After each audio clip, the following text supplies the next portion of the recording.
umwuka w'Uwiteka ari muri njye, mugasenga mwakira ijambo ry'Imana mukitahira byihorera kujyayo. Yewe ntacyo nabonye cyo niba bikunaniye upfuka musenge musabe Imana izabigushoboze. Naho mugira ati mwamurikiraga muzi ko n'umuremyi wacu mwanze kumvira ijambo ry'Imana ribabwira, ahubwo mukemera ibinyoma byanjye bitagira ishingiro mu byanditswe byera, ko mwese mwari mutunze Bibiliya mu ngo zanyu, mukaba mwari muzi ko kuzisomera.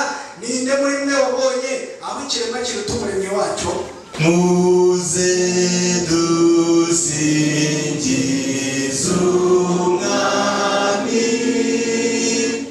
abera muzimbere ye, abahora mumuramya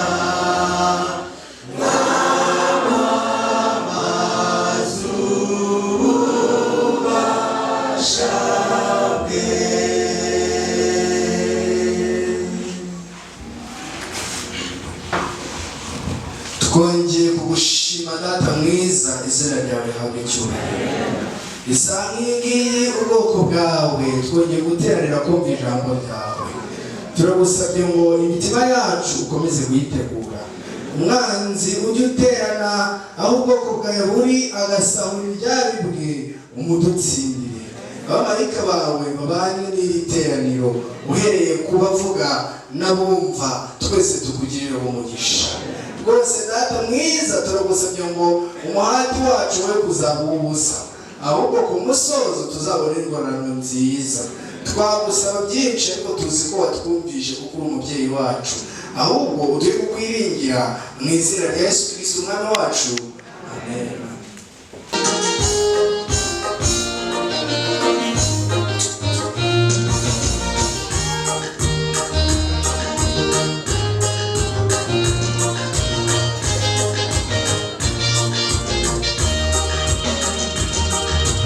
Niba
Go with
ntabwo yari umuntu usanzwe. Kimwe mu bintu byabiranze ni uko atigeze yifata ngo yiyumanganye ngo avuge ngo ahari ngo buriya ngo nahindutse mu mutima ngo Imana ngo yabibonye ngo atahe yiryamire. Mbese niko yabigenje? Ahubwo iranga umuntu wahindutse, iranga umuntu wahuye na Mesiya, aba yumva n'abandi bahura na Mesiya, aba yumva ameze mu buryo budasanzwe. Yewe yigeze kuvuga ngo niyo ashatse kugerageza kwicecekera ngo aba yumva Imana ashya muri we.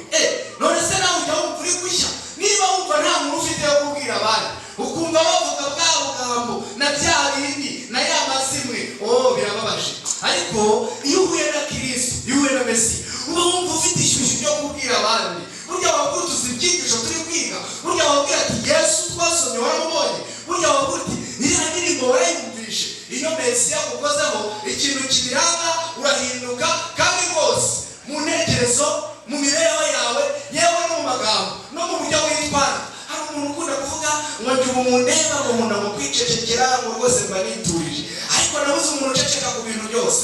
Hari igihe umuntu aba aceceka bavuga imipira agaceceka ariko akunda filime, hari n'igihe umuntu aba akunda filime bavuga iby'indirimbo n'abahanzi agaceceka, hari n'igihe aba yikundira ikinamico, hari n'igihe ibyo byose aba atabikunda ariko akaba akunda amazina we, maze yakumva amazina akibuka. Umva, akaba ari umuntu umwe urusengero rwose akarurangiza rubwira inkuru nta muntu ubimenye, akajya yegera umwe akamubwira akegera n'undi. Ariko rero icyo mbifuriza ni uko mwamera nk'uriya Musamariya, maze Yesu yataha mu mitima yanyu, maze Yesu yataha mu mutima wanjye, tukagenda twihuta, tukajya mu mudugudu, tukajya muri korari, tukajya mu itsinda tubamo, tukajya mu biro ku kazi, ahandi hose tuba turi, ukabuteka nkubwire ati burya warunzi atariko Yesu Mesiya wawe ni wasezeranywe namumenye namubonye, ngwino nawe mukwereke. Yaba ari uko twari tumeze mugira ngo twakererwa se? Ntabwo twakererwa. Uwo Yesu yabamaze kuturirimbira, uwo Yesu ngiye kongera nkababwira, niba tumaze icyumweru cyose turimo duhinga. Buriya Yesu atuburira kwirinda ibyiganano. Nubwo Yesu yaganiriye n'uriya Musamariya, ntabwo byamworoheye kugira ngo agere ku rwego rwo kwigisha uriya Musamariya byumve. Byamusabye ko banza kumusibamo ibyiganano yari yarakuriyemo, kugeza ubwo yabwiye Yesu ngo basobakuruza ngo bajyaga basengera Imana ngo kuri uyu musozi ngo nta muntu yabwiye ngo ukibwira ko ngo aho gusengera ngo ari Yerusalemu. Kimwe mu bintu biranga umuntu utarataha muri Mesiya ni impaka z'amadini, impaka z'uturere, impaka z'amakorari n'ibindi bitandukanye. Ariko Imana ishimwe ko Yesu atajya acika intege ngo avuge mu gihe nigishije Rwibutso ngo kuko nongera mubwire, ahubwo agakomeza akakwihanganira, agakomeza akakwigisha kugira ngo nawe urebe ko wahinduka. Haleluya. Wari umusogongero abantu mutari muhari muri iki cyumweru nyine nuko nta kundi, ariko ijuru ribasha kubasura binyuze mu ijambo ry'Imana. Kandi niba waranacikanywe, uyu muhungu yakomeje kujya agenda adufasha. Ushobora kujya kuri USTV ugakurikirana ibyigisho byatambutse. Nudakurikirana n'ibyo uze kujya muri Bibiliya urebe iriya nkuru turi imbere y'Umusamariya. Ariko byose icyo bihuriyeho ni uko Yesu ari kutuburira kugira ngo twirinde ibyiganano. Buriya atubwira kwirinda ibyiganano ni uko afite icyo ashaka kutubwira. Haleluya. Hari abashyitsi barimo hano, reka nongere nivuge, nitwa Urwibutso Samuel, nkaba ndi umugabo ufite umugore n'umwana umwe, nkaba ndi umwizera w'itorero rya Gihinga. Ninjumaranye n'aba bizera icyumweru tuganira ijambo ry'Imana, amagambo afite insanganyamatsiko igira iti araje ntibigitinze. Ikintu Abasamariya bari bahuriyeho n'Abayuda kwari ugutegereza Yesu Mesiya. Buriya Abasamariya nabo bari bategereje Mesiya, kandi n'Abayuda bari bategereje Mesiya. Rero bahoraga bazi ngo azaza ryari, azaza ryari. N'igihe yajyagayo yewe ati wa wundi namubonye, nagize yari afite amakuru ko hari uzaza. Ariko ufite amakuru ko hari ikigiye kuba cyangwa ibintu birazaza. Korari imwe yaraturirimbe muri iki cyumweru ngo isi yashize ngo duhunge, ariko ngo abantu baradamaraye. Imana iturinde kudamara. Haleluya. Ndashimira ko hano harimo abashyitsi benshi, nakomeje kujya ngenda mbabona. Nabonye direkteri w'ishuri rya JS Kagarama Adventiste Imana umugisha turamwakiriye nabonye abashyitsi benshi nari bondore mu mazina yewe tuba dufite uhagarariye pasiteri mumaze kumumenyera Ndagijimana Peter, dufite umuyobozi wa zone ya Musambira niyo nizeye Charles, twakiriye umudiyakoni kazi mukuru wo Kuyenzi Yoze, twakiriye abashyitsi batandukanye bagiye bararikwa hirya no hino, ariko by'umwihariko twakiriye abantu bafashe icyemezo bavuga bati twiyemeje gukurikira Yesu aho azatuyobora hose, icyo bizadusaba cyose twiyemeje kumukurikira. Reka mbabwire, aba bantu nibo bantu bafite agaciro gakomeye kurusha abandi. Aba bantu batumye Yesu ava mu ijuru kugira ngo babone. Aba bantu rero turabakiriye. Yewe mwafashe icyemezo cyo gukurikira Yesu mwe, Imana ibamugisha. Reka dusenge Imana nayo ko twigisha mu cyigisho. Data mwiza urakoze ugiye kutwigisha. Reka twe kurangara ahubwo rwose abamarika bawe babungabunga intekerezo zacu, tukugirireho umugisha kandi dusobanuriwe nawe, kandi ibyo twumva tubigenderemo kubw'ububasha bwawe mu izina rya Yesu, amen. Uyu munsi tugiye kwiga icyigisho cyiza cyane kivuga ngo umugeni akaba ari imbata y'Imana. Umugeni akaba ari imbata y'Imana. Ushaka utahane ko twize icyigisho cyitwa umugeni w'Imana cyangwa se twize icyigisho cyitwa imbata y'Imana, ibyo ntacyo bitwaye. Ubundi mu isi nta muntu ushobora gushaka imbata ye. Nta muntu yaba ari umukire asobanutse afite amafaranga ye ngo aba afite nk'umukozi wo mu rugo wenda reka ne kubyita n'imbata ngo wumve ariwe bateguye ubukwe ngo wumve ari ibintu bisanzwe. Ibyo bintu byaba bisanzwe ra? Ibyo bintu ntabwo byaba bisanzwe. Ariko twebwe muri Bibiliya ahantu hakoreshwa imvugo imbata z'Imana harongera hagakoreshwa imvugo ng'umugeni wa Kristo cyangwa umugeni w'Imana. Buriya turaba agaciro mu maso y'Imana, nubwo twakwitwa abakozi, nubwo twakwita imbata, aho kugira ngo tube imbata z'ikibi twakaba imbata za Yesu, kuko Yesu abari imbata ze niwe yitegura kugira abageni be. Turatangira mu Byahishuriwe cya 12 ahanditse ngo iby'umugore n'ikiyoka. Bivugiye icyigisho kivuga ko hari umugeni w'Imana, none tubonye ikiyoka. Kandi reka mbabwire, nta hantu na hamwe tuzahungira iki kiyoka. Urumva ahantu hose tuzajya tujya ikiyoka kiba kiriyo ku isabato nimugoroba. Twabonye kiri mu ijuru, umva ibintu kirabivanga giteza akaduruvayo. Ubwo rero tugiye kuvuga umuntu w'Imana, iyo tugiye kuvuga abana b'Imana, ikiyoka nacyo kiba kiri hafi aho, ku buryo narimo ndasoma muri Yobu byaranuye ngo abana b'Imana ngo bateranye ngo na Satani nawe araronjoroka ngo araza akicokamo. Buri ububasha ufite ni ubwo guhangana n'umutima wawe ukawusaba ngo urindwe, ariko Satani we ntabwo wamurinda kugira ngo Satani warahari. Muri iki cyumweru twize icyigisho cyavugaga iby'umubibyi, imva abahani ari hafi aho ngaho ngo atoragure agushime avuga ati dore ibyo bari gukora, ati dore biriya. Satani rero ntabwo twamuhungira nk'ikiyoka. Noneho rero tugiye kureba iby'umugore n'ikiyoka. Iki cyumweru cyose tugiye kukimara turi kureba intambara. Igishize twarebaga intambara, ijuru ririmo rirarwana rwose, rirwana n'ikiyoka, riri kurwanira hamwe isi rigira ngo abantu barebe uko bakwiyegurira Imana, barebe uko bakurikira Imana. Ariko iki cyumweru cyo noneho byimutse ku ntambara Imana iri kurwana n'ikiyoka gusa, ahubwo bigeze aho ikiyoka noneho cyatangiye guhangana n'umugore. Ikiyoka noneho cyaje guhanganira ku isi, kije guhangana n'umugore. Iby'umugore n'ikiyoka. Nuko Yohana aravuga ngo ikimenyetso gikomeye kiboneka mu ijuru, mbona umugore wambaye izuba, ukwezi kwari munsi y'ibirenge bye, ku mutwe yambaye ikamba ry'inyenyeri 12, kandi yari atwite. Nuko atakishwa no kuramukwa, ababazwa n'ibise. Mu ijuru haboneka ikindi kimenyetso, mbona ikiyoka kinini gitukura gifite imitwe 7 n'amahembe 10, no ku mitwe yacyo gifite ibisigo 10. Umurizo wacyo ukura 1/3 cy'inyenyeri zo ku ijuru uzijugunya mu isi. Icyo kiyoka gihagarara imbere y'uwo mugore waramukwaga kugira ngo namara kubyara gihereko kibe umwana kimutsotore, abyara umwana w'umuhungu, azaragiza amahanga inkoni y'icyuma. Uwo mwana arasahurwa ajyanwa ku Mana no ku ntebe yayo. Uwo mugore ahungira mu butayu, aho afite ahantu yiteguriwe n'Imana kugira ngo imugaburireyo kumara iminsi 1260. Kugera aha ngaha turimo turabwirwa amakuru atangaje.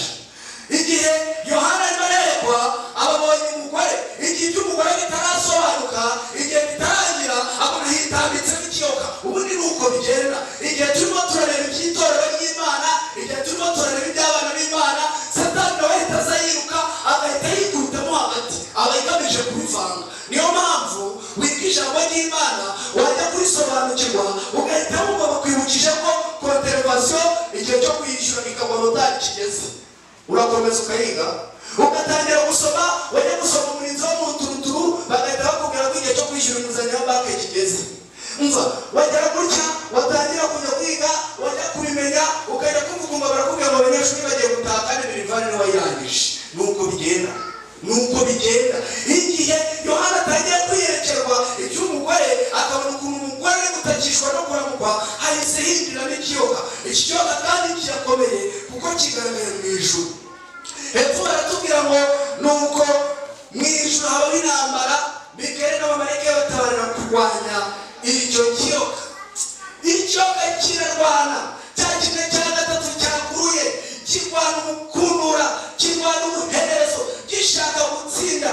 Maze ariko Imana ishimwe nuko icyo kiyoka kitatsinze, n'abamarayika bacyo batatsinze, ngo ahubwo kijugunywa mu isi, abamarayika bacyo bajugunyana nacyo. Noneho rero intambara yari ihinduye isura. Ikiyoka kiti mu ijuru ndatsinzwe rero, ariko njye ntabwo njya mpfa gutsindwa gutyo gusa. Ntacyo uva mu ijuru nsinzwe, aha ku isi nanjye ngiye gushinga urugamba. Cyitegereza umugore, kibona umugore ntabwo ari aho gusa, ahubwo umugore afite gahunda yo kubyara. Igihe gitangiye kwitegura kubyara, kireba kubyara ko kiti nanjye uriya mwana arasahurwa, ajyanwa hehe? Ajyanwa ku Mana. Kiti ntacyo ntabwo nsinzwe, umwana arasahuwe, ariko reka nsigarane nyina, ndeka muhige. Kiramuhiga. Umva reka muhige.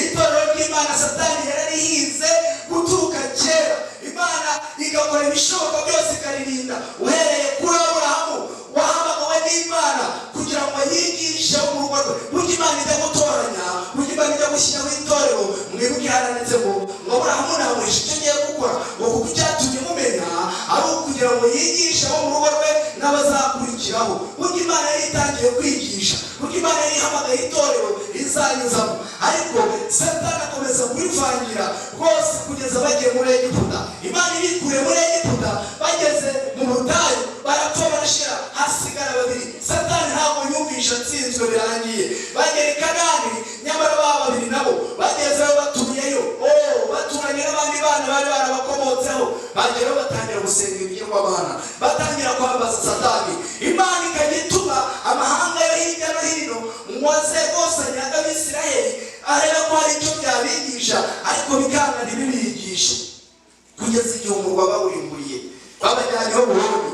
Bageze i Babuloni rwose ubwoko bw'Imana bafite gahunda yo kubuzimanganya, ariko mbere y'uko bajya i Babuloni harabanje hatera umwami wa Ashuri, afata ubwami bwa Isirayeli, arabatwara abantu abimura muri icyo gihugu, atwara abagabo n'abamara, ahasiga abagore, afata abagore bo mu bindi bihugu abazana muri icyo gihugu, maze rwose babyarana abana bavugaga indimi z'ikivange, abana batagombaga kumenya Imana. Abo niho hakomotse bwa bwoko mwaririmbaga bwitwa Abasamariya. Satani agira ngo arabishoboye, ariko basigara imiryango ibiri irakomeza inama ku Mana, bagakomeza kumubera nk'ihwa rimujomba, arakomeza ararwana, abajyana i Babuloni. Bageze i Babuloni bandi basenga ibigirwamana, abantu bahurira mu kibaya, agiye kubona abantu batatu baranze banambye ku Mana, bakomeza kumubera nk'ihwa. Abo batatu uzi ko batumye ubwoko bw'Imana butabarwa bukagaruka iwabo muri Yerusalemu, bakongera bakubaka. Yesu akahavukira, Yesu akahakurira,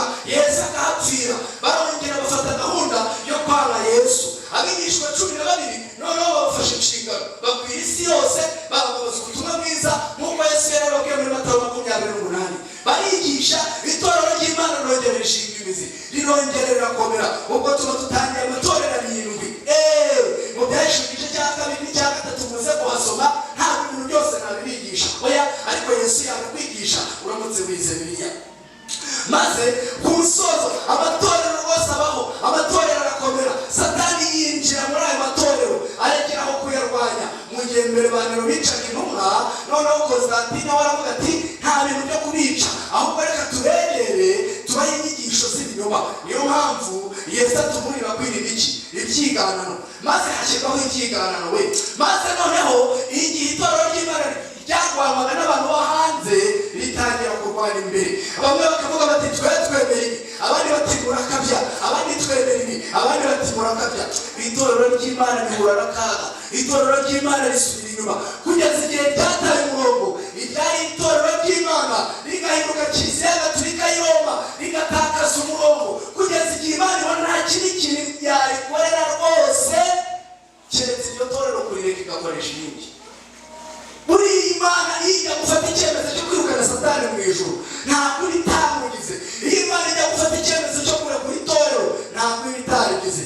Imana ishimwe ko Imana itarijugunye ngo itureke gusa, ahubwo Imana yageneye ko hazabaho itorero no mu minsi iheruka. Ariko kugira ngo tumenye iryo torero, kubera ko harimo ibyiganano byinshi, Imana hari ibyangombwa yatanze bigomba kuzaranga iryo torero ry'Imana. Ibyo byangombwa tubisoma mu Byahishuriwe igice cya 12 ku murongo waho wa 7. Reka mbere ku murongo wa 13 haranditsemo, nuko cya kiyoka kibonye yuko kijugunywe mu isi, gihinga wa mugore wabyaye umuhungu. Umugore ahabwa amababi y'ikizu kinini kugira ngo aguruke ahongere mu butayu ahantu he, aho agaburirwa igihe n'ibihe n'igice cy'igihe ari mu icyo kiyoka. Icyo kiyoka gicira amazi menshi ameze nk'uruzi, ariko isi iramutabara yasamisha akanwa kayo. Ikiyoka kirakarira wa mugore, kiragenda ngo kirwanye abo mu rubyaro rwe basigaye bitondera amategeko y'Imana bafite guhamya kwa Yesu.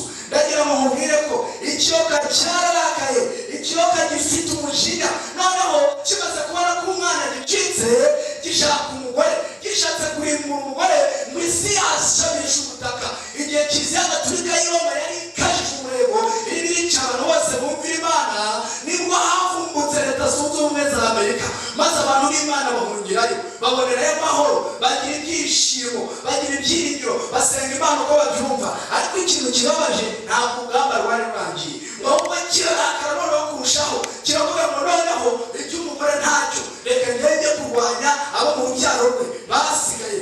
Buri dini ryose rivuga ko ari itorero ry'Imana, ko ari itorero ryasigaye, ariko Yohana atubwira ibigomba kuranga iryo torero. Baratubwira ngo rigomba kwitondera amategeko y'Imana kandi rikagera kwizera mu kwa Yesu.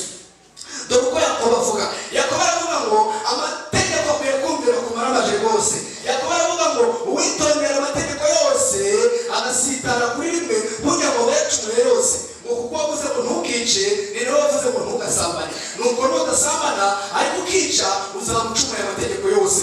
Ubwo rero itorero ry'Imana tugiye kureba, akaba ari nawo mugeni w'Imana, akaba ari nazo mbata z'Imana zingandukira, rigomba kuba rifite ibyangombwa uko ari bibiri. Rigomba kumvira amategeko y'Imana, ariko kandi rikaba rifite guhamya kwa Yesu. None se itorero ryabaho rikabwiriza ukuri, rikigisha amategeko y'Imana, rikaruhuka isabato, ariko ari abasambanyi, ariko ari abajura, maze bakavuga bati turi imbata z'Imana? Oya. Ariko kandi nta nubwo itorero ryabaho ngo ryigishe amategeko yanyu icyenda, ngo nirigera ku itegeko ry'isabato rivuge ko rwose ari itorero ry'Imana bikunde. Oya, rigomba kuba rifite amategeko y'Imana uko ari 10. Kuko Yesu nawe yavuze ngo ntabwo naje gukuraho amategeko, ahubwo rwose naje kuyasohoza. Amategeko y'Imana arasobanutse kandi arumvikana rwose. Muri iki cyumweru tuzagira igihe cyo kuyiga tunayasesengure kurushaho. Ariko se ibijyanye n'uku guhamya kwa Yesu byo ni ibiki? Turabisanga mu Byahishuriwe igice cyaho cya 19. Ibyahishuriwe igice cya 19 haranditse ngo mu ijuru bishimira irimbuka rya Babuloni. Buriya reka mubwire, ikiyoka cyaje gukomeza umurego kiza kurwana. Wakwibaza ngo kuki ikiyoka kitakomeje ngo kirwanye umugore, ahubwo kikajya kurwanya abo mu rubyaro rwe basigaye? Ibyo bintu ujya ubitekereza? Kubera iki kiyoka mu ntambara iheruka kitari kurwanya umugore, ahubwo kikajya kurwanya abo mu rubyaro rwe? Ni ukuvuga ngo Satani yakomeje kurwanya itorero ry'Imana, rigera aho rirarambaraza. Kiliziya Gatolika yari yaratangiye ari itorero ry'Imana, igera guhinduka igikoresho cy'umwanzi. Maze ariko Imana ishimwe ko muri iryo torero hari haravuyemo abana b'Imana bashikamye. Abo rero nibo Satani yari yiteguye kurwanya. Maze rero mu ijuru Byahishuriwe 19 Yohana yabonye Imana n'abantu bayo barimo barishimira kurimbuka kwa Babuloni. Kandi Babuloni mwibuke itangirira mu itangiriro ahavuga ngo Babuloni cyangwa irembo ry'Imana nyinshi. Ahantu hose basenga Imana nyinshi, ahantu hose basenga ibigirwamana, burya baba bahindutse Babuloni. Ni urutubi, ni uruvange rw'imyigishirize itandukanye. Ibintu byose bitava kuri Bibiliya. Niba nawe wizera ibintu bitava kuri Bibiliya, kaba rero ubwo waba ubikunda, waba uri muri Babuloni. Kandi mu ijuru barenda kwishimira kurimbuka kwayo. Maze rero ngo hanyuma y'ibyo numva ijwi rivuga rirenga risa n'iry'abantu benshi bavuga bati haleluya, agakiza n'icyubahiro n'ubutware ni iby'Imana yacu, kuko amateka yayo ari ay'ukuri no gukiranuka. Yaciriyeho iteka amarayi ukomeye wononeshaga bari mu isi ubusambanyi bwe, kandi imuhoreye amaraso y'imbata zayo barongera bati haleluya, umwotsi we uhora ucumba iteka ryose. None urugamba rwahinduye ibirishyo. Nababwiye ko bwa mbere mu ijuru intambara yabaye, Mikayeli yirwanira afatanya n'abamarayika be barwanya ikiyoka. Ikiyoka baragitsinda, ikiyoka bakijugunye mu isi. Noneho cyo kiraza nticyarwana na Yesu nyirizina, nticyarwana n'Imana nyirizina, ahubwo ikiyoka kirwanira n'itorero. Kimaze kumera nk'ikinesheje itorero, gihita gifata ibyo cyari gifite kibiha itorero. Itorero noneho risigara riri kurwanya irindi torero. Itorero ryitwa ko ari iry'Imana rigakomeza kurwanya irindi torero ryitwa ko ari iry'Imana. Niyo mpamvu mubona tuba twicaye ahangaha, bamwe bavuga ngo ni Abadivantiste, abandi bavuga ngo ni Abapresbyterienne, abandi bavuga ngo ni Abadeperi. Ugasanga duhora mu mpaka zidashira, ariko wabaza abantu atari ko mu by'ukuri mu bw'izukuri Imana mwizera muyikura muri Bibiliya. None se Bibiliya ivuga ko bigomba kugenda gute? Ugasanga buri wese agize gutya, undi agize gutya, ntibemere ko Bibiliya ihinduka umuyobozi wabo. Rero niko Satani arimo ararwana urugamba ruheruka. Nudacunga neza uraza guhinduka igikoresho cya Satani mu rugo iwawe, birangira rero uri kurwanya abo mu rugo rwawe.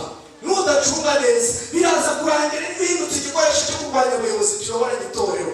Ariko rero nuba amaso muraza kwishima kandi bazishimira irimbuka rya Babuloni, ariko wowe uzaba mu mbata z'Imana. Maze ku murongo wawo wa 9, reka duhere ku murongo wa 7, haranditse ngo tugezerwe twishime tuyihimbaze kuko ubukwe bw'umwana w'intama busoye, umugeni we akaba yiteguye, kandi ahawe kwambara umwenda w'igitare mwiza urabagirana utanguye. Uwo mwenda w'igitare ni imirimo yo gukiranuka yabera. Haleluya! Niba witegura kwambara imirimo yo gukiranuka, niba Uwiteka ari kuba gukora imirimo yo gukiranuka, rwose uri umugeni wa Kristo. Nta muntu uzabikuburanya, he kugira impamvu uzajyamo, uri umugeni we. Maze rero igihe marayika ari gukomeza kuganira na Yohana, ngo arambwira ati andikuti hahirwa abatorewe ubukwe bw'umwana w'intama, kandi ati ayo magambo ni ayo kuri kw'Imana. Nikubitira hasi imbere y'ibirenge byo kumuramya, ariko arambwira ati reka nimbata mugenzi wawe kandi ni mugenzi wa bene so bafite guhamya kwa Yesu. Imana bari usenga kuko guhamya kwa Yesu ari umwuka w'ubuhanuzi. Haleluya! Uwiteka afite itorero rye, itorero rikwambika imyambaro yo gukiranuka, ariko kubera ko inyigisho ari nyinshi, kubera ko ibyigana ari byinshi, kubera ko rwose byabaye byinshi ku isi, arimo araturarika, ashyizeho ibyangombwa. Aravuze ati rero ntuzansenge, uwo ni marayika, ntuzansenge uramenye, ahubwo uzabisenga Imana yonyine, kuko nanjye ndasenga, nanjye ndimbata mugenzi wawe, yewe ni na mugenzi wa bene so bafite guhamya kwa Yesu. Dusoma mu byahishwe ko kuko guhamya kwa Yesu ari umwuka w'iki? Umwuka w'ubuhanuzi. Nuko rero Yesaya 8 handitse ngo nimusanga amategeko y'Imana n'ibihamya, niba atavuga ibihwanye n'iryo jambo nta museke uzabutambikira. Umva mubwire, umuntu azaza guhanurira, azaza kubwira ibintu bisohoye, azaza kubwira ibintu bire, ariko rero ugakubwira ibintu bikaba, ariko yica amategeko y'Imana, ariko ari umusambanyi, ariko ari umujura, ariko ari umusinzi anywa inzoga, dore ko hasigaye hari ababwiriza kandi banywa inzoga, ariko ari umuhanuzi, ariko yica isabato y'Imana. Rwose reka mubwire, uwo muhanuzi n'umuhanuzi w'ibinyoma akorerwamo n'imyuka y'abadayimoni. Numukurikira uzamuze gukurikira abadayimoni, ntuzagere gukurikiye ukuri. Ibi nibyo bintu tugomba kureba. Icyambere guhosora k'ubuhanuzi, ariko Bibiliya ikemeza kuko kuri ariko kandi bakaba bereza Yesu aho kwiyereza. Ubu abantu benshi bitwa ba bishopu, bitwa ba profete, bitwa ba pote, bafite amapingira akomeye kuruta Yesu. Rwose kugira ngo abantu babwire abantu kwa Yesu, umuntu avuga ati nzakujyana kwa potere kanaka. Ubu rwose nkaba ni igitangaza, ariko njyewe ni ubusa, mureke Yesu ruhabwe ikuzo. Tugira n'ibindi bivuga ngo Yesu gusa niwe ukwiriye ikuzo. Ibintu bigaragara biranga abahanuzi. Abahanuzi iyo bari kwerekwa, amaso yabo aba abumbye, amaso yabo akomeza kuba abumbye mu gihe cyose bari kwerekwa, nk'uko mu Kubara 24 bavuga. Kandi mu gihe cy'iyerekwa abahanuzi baratendebuka bagacika intege. Nyamara ubu dusigaye tubona abantu batubeshya ko bari guhanura, agaterura umugabo nk'uyu nguyu kandi ari umugore w'abandi, akamubanga aratanga ku bitugu, ati Imana irambwiye ngo wende so mfite nzazibereka. Nanjye rero guhanura ko abantu benshi cyane batangana. Igihe Yohana yatendebutse akikubita imbere hasi y'ubamye, igihe Danieli ngo yatendebutse agatinya, ngo kugeza igihe bamukozeho ati Uwiteka aravuze ati ndashwanya gusa kitakuma. Reka nkubwire Bibiliya itubwira ko yaraba ibinyoma, kuko Daniel niba yarubamye agacika intege, Yohana agacika intege, ubu rwibutso n'igitangaza kingana iki cyo kubona marayika aza kumbwira, cyo kubona Imana ije kumbwira, narangiza ntidakumva data. Uwiteka akambwira ntidakumva data, Uwiteka akambwira ntidakumva data. Ariko namwe mwashyize n'inyuro bwenge yanyu. Ubu ni umukiranutsi kuruta Daniel, ubu ni umukiranutsi kuruta Yohana. Baya bahanuzi nabi ibinyoma, ntimukabizere ntimukabumvire. Kandi ndagira ngo mbwire ko Yesu yavuze muri Matayo igice cya 7 ngo nuko muzabamenyera ku mbuto zabo. Baramushaka kumenya umuhanuzi neza, muzamubona muhure ku kintu cyitwa amafaranga, babyita diro. Hari abantu twabaga turi kumwe bambwiye ngo ni abahanuzi, twagera mu bintu bijyanye n'amafaranga amenyeka yahekenya. Nabwanise yuno wa muntu arimo arambwira, arimo aravugana n'Imana ati ndakumva data, uwereka ati yakwereka. Muzabamenyera ku mbuto zabo. Niba nta mbuto wera uri umuhanuzi w'ibinyoma. Uwo ni Yesu wivuze. Impano y'ubuhanuzi ntabwo isimbura Bibiliya, mwabyumvishe, ahubwo yerereza Bibiliya. Nyamara abahanuzi benshi Bibiliya bazifashije hasi. Najyaga njya gusenga, reka mbaho ubuhamya gato. Ubu njyewe mbere yuko nsobanukirwa n'ukuri kwa Bibiliya, nabanje kujya gushaka ukuri. Ndabanza njya mu butayu, ndabanza ndazenguruka njya mu byumba, maze rwose ikintu cyambabaje, iyi Bibiliya yari iya mushiki wanjye, yarayimpaye ngo nyisome, nanga kuyisoma. Ariko nanjye kujya nzenguruka muri ayo madini no muri ibyo byumba, maze nkayifata nk'umuntu ugiye gusenga, nkagenda ngatega, nkazamuka za Gicumbi, Bibiliya yanjye nayifunze. Nimwe naragiye bavuze agasomo kamwe, ngiye kukareba utushoje batuvamo, ndabona sinzongera kubumbura Bibiliya yanjye itazagirwa mu tutujoba. Bibiliya yanjye nkayijyana mu butayu, nkongera nkayigarukana. Bibiliya yanjye ari nshyashya ifunitse, ubwo muri gushaka Imana. Mbega ibintu byambabaje, ariko muzi ikintu gitangaje, najyaga ngiye gusenga ngo Imana imare imbaraga zo kunesha ibyaha, ahubwo nkaza mu nzira ibyaha nakoreye biruta ibyo nagendeye kwihana byose. Ariko reka mbabwire, igihe natangiraga kwiga Bibiliya, uzi ko Bibiliya ibamo imbaraga, uzi ko utangira guhagarika umuhano, uzi ko bya bintu maze kubyiga mu kanya Yesu akagenda gushoboza, Yesu akagenda gukomeza. Buriya rero umuhanuzi uzagutesha kuri Bibiliya, ahantu uzajya mukamara amasaha 3 mutariga Bibiliya, ngo muri kuririmba, ngo muri gusimba, ngo muri gusenga. Ariko ubundi reka mubaze, ari twebwe abantu, ari n'Imana, ninde ufite byinshi byo kubwira abantu? Ku buryo nimusenge na Peter agasenga, n'uriya agasenga, tugahera mu gitondo tukageza saa 5:30 twese dusenga, bagakubitaho amasaha y'indirimbo, maze hakaza umuntu agafata Bibiliya, naho ni mu ijambo ry'Imana. Umwuka w'Uwiteka ari muri njye, mugasenga mwakira ijambo ry'Imana, mukitahira. Ubwo ari wowe n'Imana ufite byinshi byo kubwira undi ninde? Murekere twemere Imana itubwire rwose, naho twebwe nidushaka tujye tuyibwira buri munsi tugenda mu nzira. Erega igihe tubwira turabizi. Yesu 12:12 baranditse ngo ikiyoga kirakare wa mugore kiragenda ngo kivanye mu byaro bw'abasigaye bitondera amategeko y'Imana kandi bafite kwemera kwa Yesu. Reka mubwire, mu byinshi bya 19 twabibonye ko kwamwe kwa Yesu ari umwuka w'ubuhanuzi. None ku itorero ry'Imana rigomba kuba rifite umwuka w'ubuhanuzi. Tukaba tubonye abantu benshi bo muri iki gihe abahanuzi b'ibinyoma, kandi mu rwandiko Pawulo yandikira Abakorinto igice cya 12 kwanditse ngo Imana yashyize bamwe mu itorero ubwa mbere intumwa, ubwa kabiri abahanuzi, igakomeza kurondora bite n'itorero ryacu turimo ryo mu minsi y'imperuka. Mbese Imana yaba yarahaye umugisha itorero ry'Abadivantiste b'umunsi wa 7 ikariha Imana y'ubuhanuzi. Hari abantu bavuga ngo kubera icyo bagize mutemera ubuhanuzi, niko bavuga nanjye niko nari imeze, niyo mpamvu rero nagiye kubushaka. Hari igihe nawe waba witwikira agatambaro ukabushaka ibihigi, ujya ujyayo.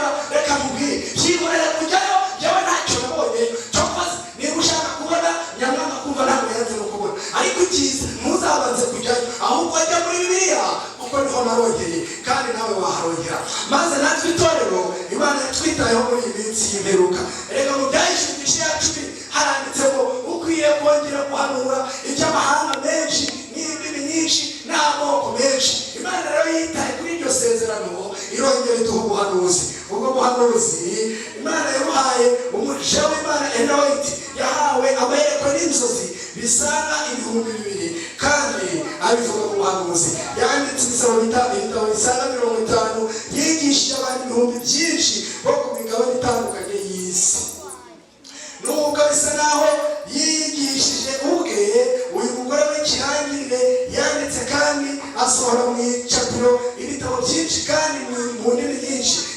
ibitabo bye bikaba bikwirakwizwa bikomeye kurusha undi mugore wese wigeze kubaho mu mateka y'isi. Nari isaha nta undi mugore wari wandika ibitabo n'ibyo yanditse. Noneho mubwiye amashuri yize byo byamutungura.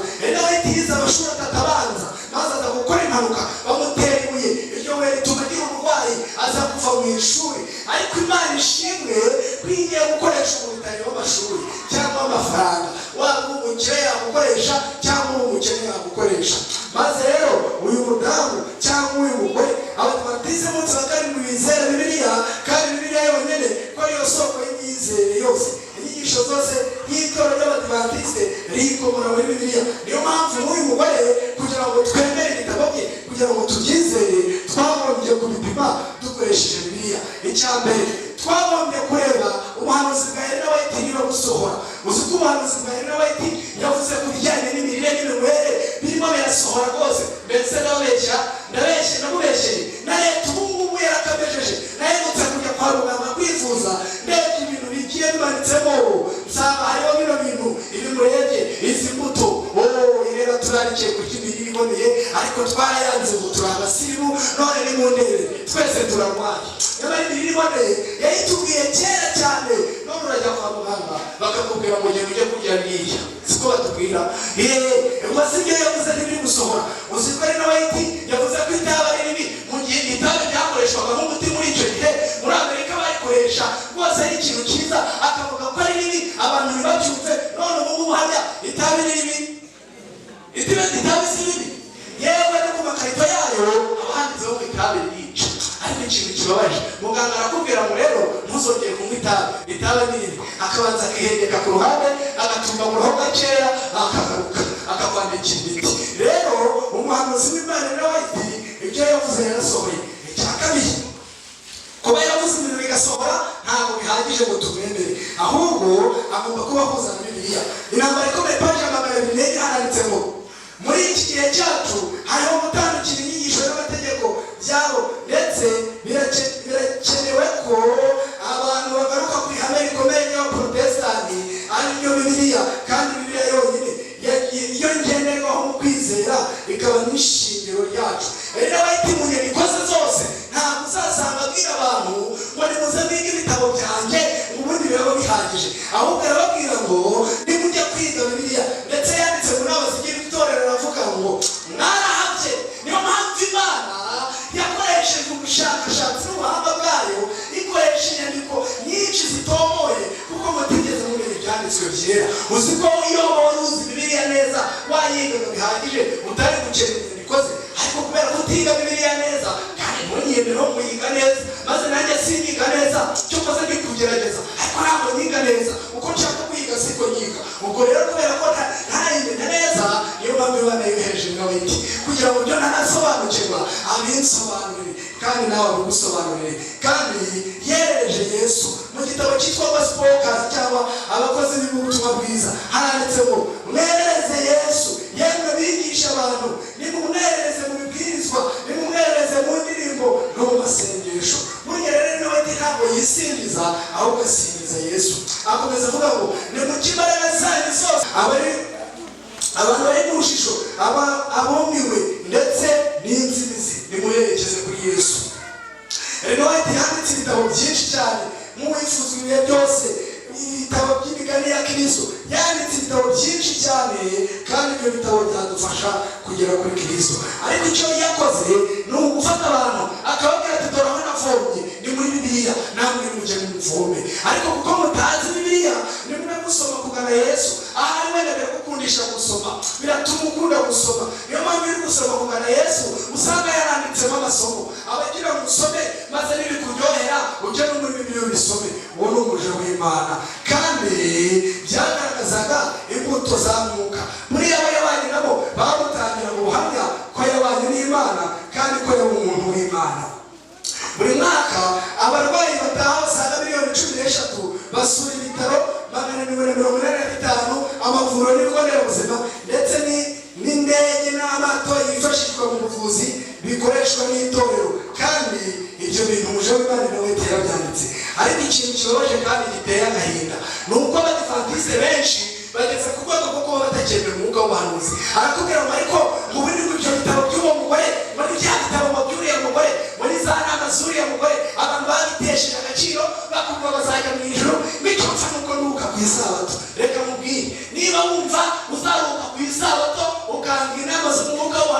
bazajya mu ijuru. Ubwo n'abadeperi n'abarokore n'abandi banze isabato ariko bakaba bahanura, ubwo nabo bazajyayo kubera ko nabo bafite ibyo banze, bafite n'ibyo bemeye. Itorero ry'Imana rigomba kuba ricyujuje n'amategeko y'Imana no guhamya kwa Yesu. Niba bikunaniye upfuka musenge usaba Imana izabigushoboze. Naho ubundi ibyo kuvuga ariko umwuka w'ubuhanuzi ngo ni inama, kandi ni inama umuntu barayumva ngo cyangwa ntayumve. Ubanga guhanwa basa n'inka, niko Bibiliya ivuga mu migani. Ntabwo ntukanye, ahubwo niko ijambo ry'Imana rivuga. Niba Uwiteka amuhaniye, mwana wanjye niba wumvise ijambo rye nanjye ryumvise rikaba rigutsinze, ukaba utiga Bibiliya neza, kuko nanjye sinyiga neza niko nababwiye, ariko ndashaka kuzayiga neza.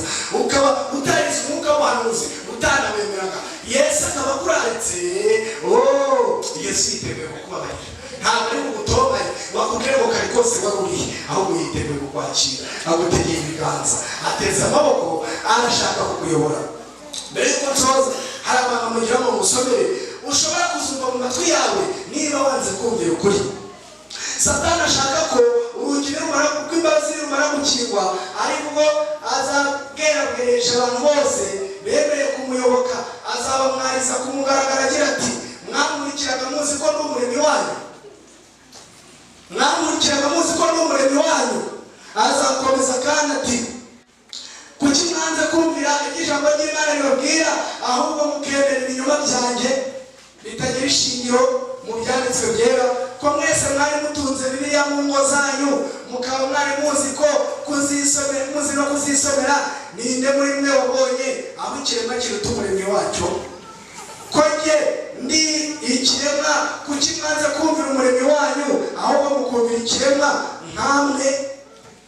Ntimundindagireho, nimuze mujye mu muriro wanteguriwe n'abamarayika banjye. Nimuze dufatanye imibabaro iheruka, kuko mwabaye indahemuka zanjye. Mbese urashaka kuba indahemuka ya Satani? Yesu yigeze kubwira abantu, arababwira ngo nimumve imbere mwankozi z'ibibi mwe, mujye mu muriro wateguriwe Satani n'abadayimoni be. Buriya nta muriro Imana yigeze itegurira abantu, ahubwo ikibabaje ni uko abantu tugiye kuba icyanutsi. Uzi kuba icyanutsi ukajya kwota umuriro utacaniwe? Abantu benshi tugiye kuba icyanutsi, tugiye kwota umuriro tutacaniwe, ariko Imana idufashe tutazoturira muriro.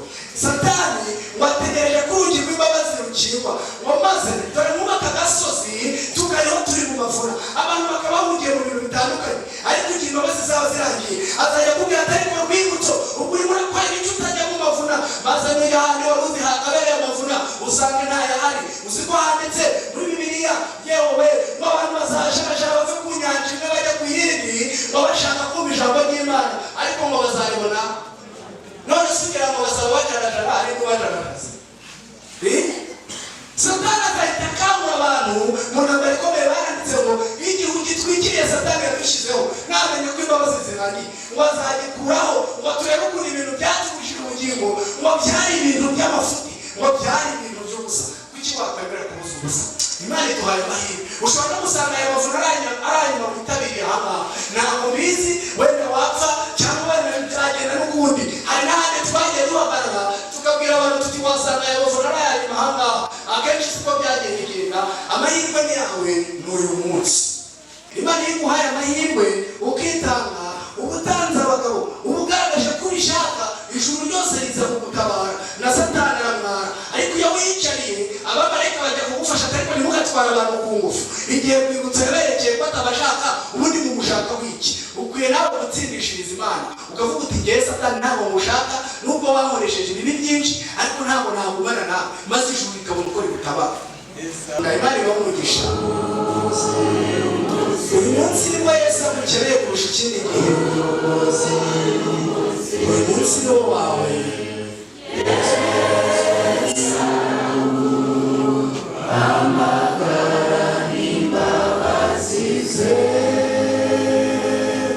Imana ibamugisha kandi iri kwitanga kwanyu.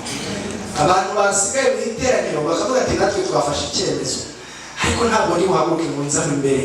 Ariko bakavuga bati nanjye rwose numva ndashaka kuba ku murongo mwiza wabujuje ibyangombwa, duhitondera amategeko y'Imana, bakayoborwa n'umwuka w'ubuhanuzi.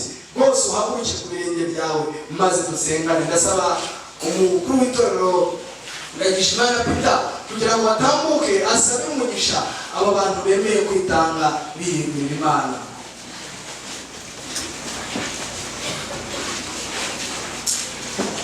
Data mwiza mubyeyi dukunda turagushimiye kuri abo muyihango.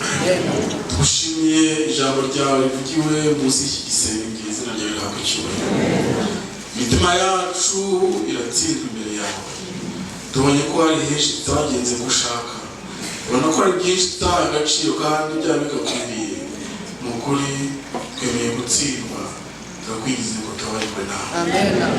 Abana bawe bafashe umwanzuro wo kuza imbere y'itorero nk'ubuhamya bw'uko biyemeje guhindukira bakava mu nzira bari barimo bakajya mu nzira bayobora nawe. Tubagushyize mu biganza abanyantege nkeya ariko uyobowe nawe abanyambaraga. Hari n'abandi bahagurukiye aho bari, buri wese umutima we urawuzura usobanukiwe. Twese icyo dushaka ni ukuzakubona kandi ntabwo watwima icyo dushaka, tube rero kuzibanira nawe.